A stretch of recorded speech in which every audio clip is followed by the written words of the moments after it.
You don't ever know what you're going to do until you're in combat and it happens. Combat just confirmed who you are. Some people cry and break down. Other people are afraid but see that they have to do something or they're going to die. Or some heroes would go risk their life even further. They'd hang their life out for somebody else, particularly for a buddy. But when you actually are able to stand up and face it, then you can face it the rest of your life. And I think Gordy has had that kind of a instance in his life in prison, and he's taken the better road for it.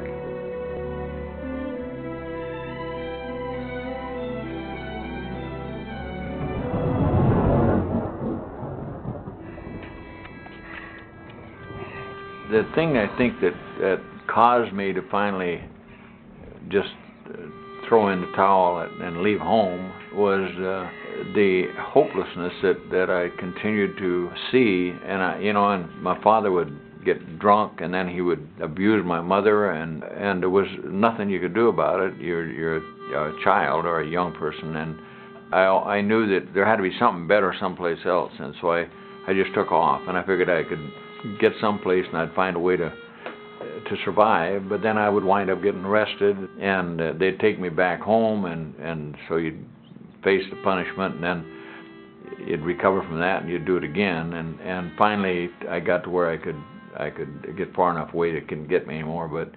But I had to get away from that stuff that was just eating me up, that I didn't have no control over.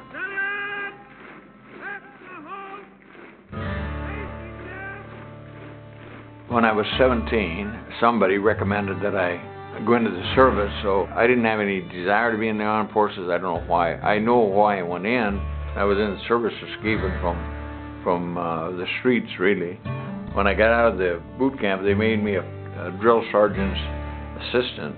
Why anybody would make me to train a group of 40 new airmen is whoever made that decision must have been smoking dope. After that didn't work, they sent me to a place to be a weather person, which about as silly as you could possibly get. You have some book learning, and then they have telescopes, and they send up balloons, and then you have the whole student body out there watching, tracking the balloon, and so the longer you track the balloon, the more attention you get. So I would be on my radar, on my telescope, tracking the balloons, and then everybody else would have lost their balloons, and I'm still tracking mine. And they say, "Have you still got it?" I still got it. I'm charting the thing. And I had lost that balloon about an hour ago. I set records for tracking balloons, but I didn't have a clue where the balloon was. And so then they shipped me to Pennsylvania. There they put me in the motor pool, and one day the guy at the motor pool asked me, he said, "Can you drive a tractor and trailer?" I said, "Certainly I can drive a tractor and trailer." So they gave me this tractor and 40-foot or 50-foot, some kind of trailer, sent me up to Asbury Park, New Jersey. And I'd never driven a tractor before in my life, and I didn't know nothing about it, so I knew it was going to be a long ride, so I got a bottle of wine.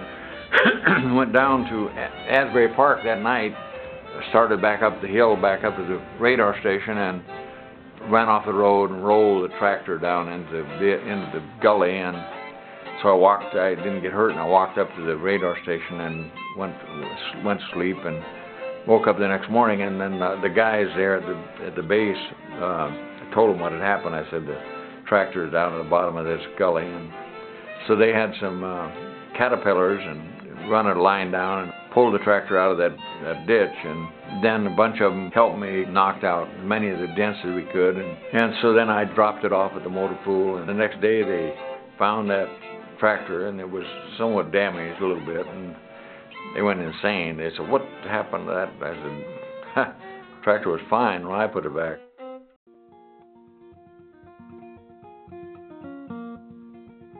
Then I got into some kind of trouble. I can't recall exactly what happened, and they put me in a guardhouse, and so I didn't want to be in the guardhouse. And the APs, or the air police, that would you march you to the dining room for your lunch and dinner. And so I told them, I said, because they knew me, and I'd been there, and they were my I mean, people just seemed to like me. So I said, "Okay, when you march me to dinner tonight," I said, "I'm leaving." So they were supposed to, they were armed guards, and I said, "Just, you can fire a couple of shots, but don't fire them close to me." So when they started marching us to dinner, I just took off, and they fired a couple of shots, and I went over the fence and escaped out of the guardhouse. Then I headed out west, out to Washington State. I think I must have been 18 at that time, probably middle 18 or something like that. I had somehow got a hold of some payroll checks and cashed a couple of them, and I was trying to get away from the cops. I rolled to Pontiac, and they put me in jail in Wenatchee. Then I got up to Monroe. They sent me to Monroe. Went to the parole board, and they gave me 15 months. And in Washington at that time, you did 10 months on 15. 6 years later, I got out of Monroe. I was supposed to do 10 months, but it did 6 years because I was fighting the system and got into all kinds of trouble. But I went in thinking like a scared young man. And I came out 6 years later thinking like a convict. Over the next 20 years, I did 17 years in prisons. Crimes of forgery, burglary, safes were my focus, and parole violations. Well, in 1958, I was transferred from the Hole in Monroe to Walla Walla.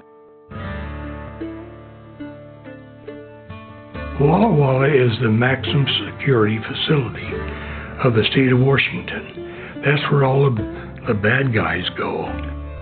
Everybody that comes to Walla Walla is in for murder 1 or 2 or manslaughter, something bad.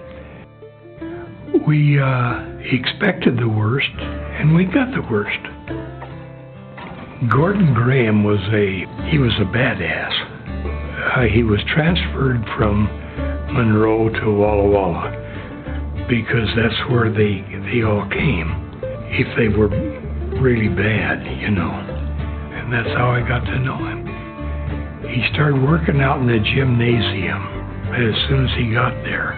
I remember him particularly from a fight that he had where they were all set up in the ring.